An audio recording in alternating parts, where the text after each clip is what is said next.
Our next writer is Deb Rod, who is the award-winning author of 8 novels and a number of short stories.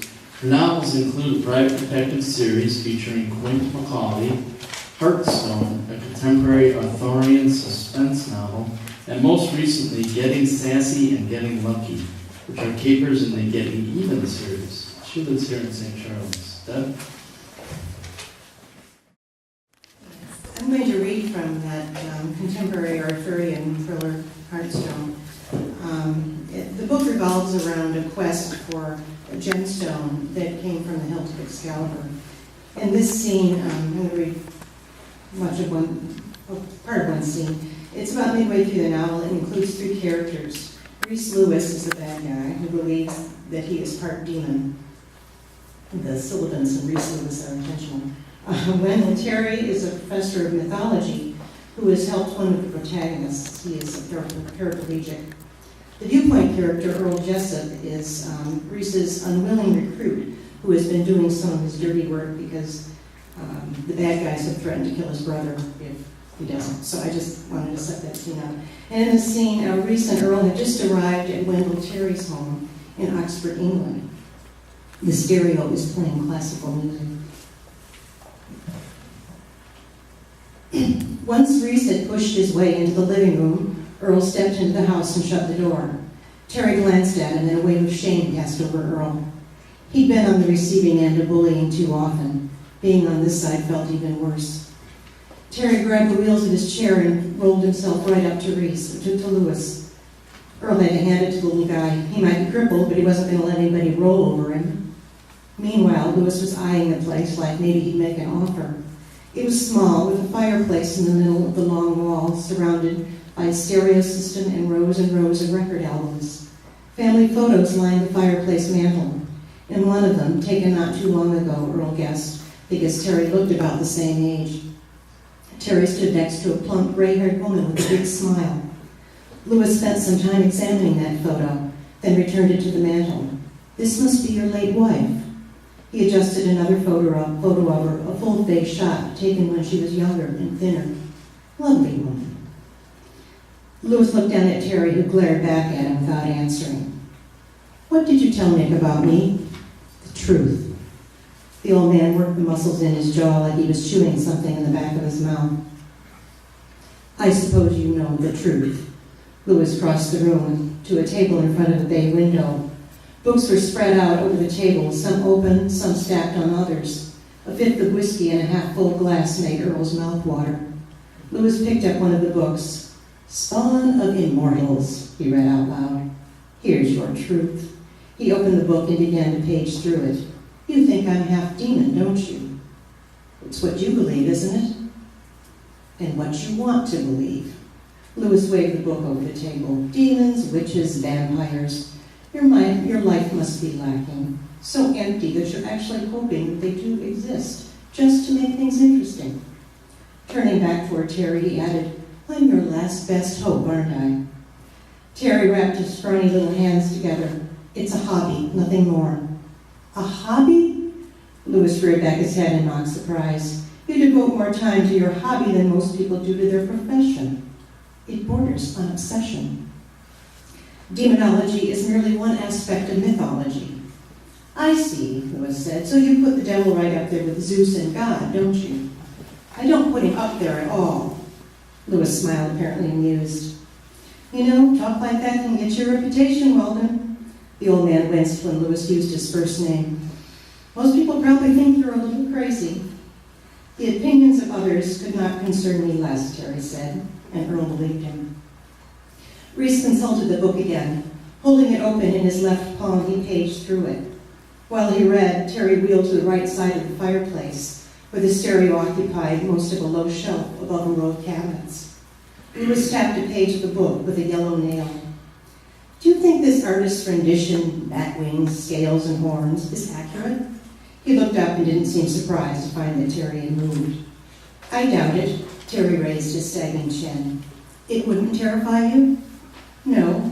I think the notion of a devil who looks like the rest of us is infinitely more frightening than that one in the book." Lewis showed the book to Earl. "Would you be terrified?"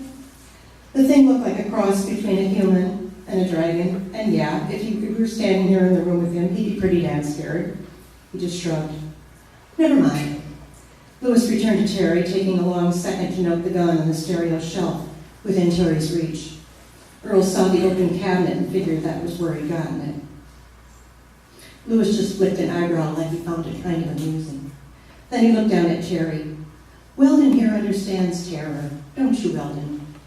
As they say, it's not the monster that terrifies, it's the familiar. He continued to flip through the book, only now he seemed to be looking for something.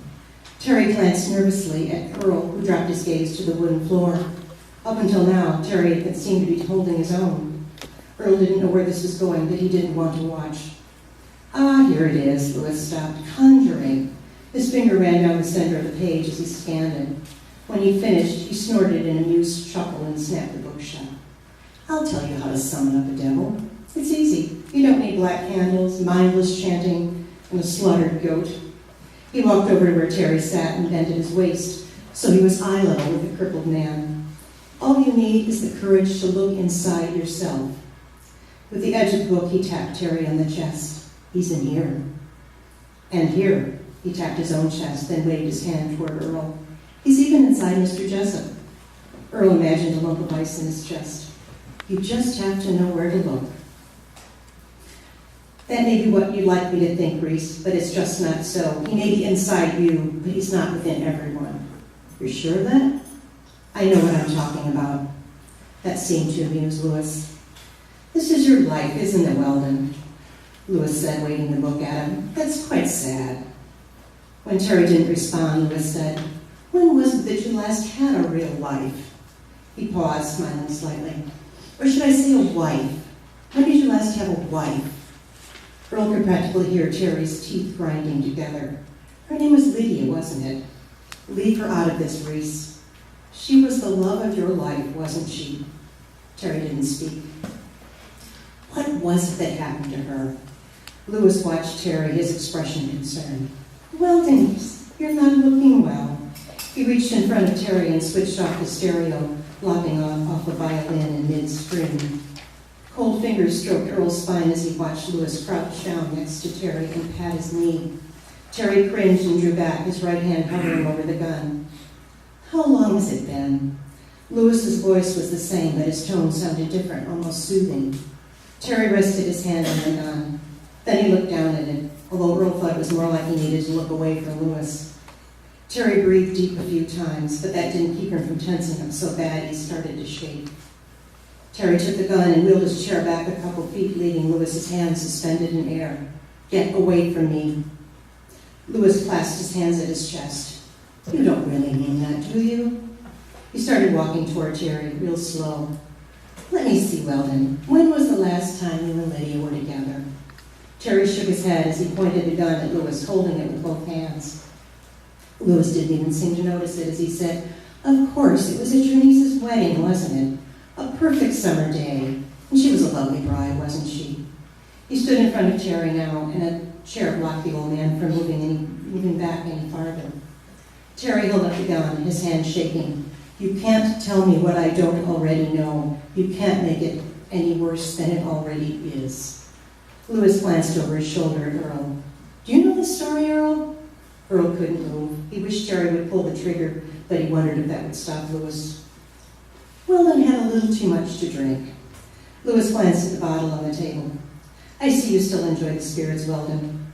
Then he knelt in front of the old man, so he looked straight down the gun's barrel and placed his hands on Terry's legs.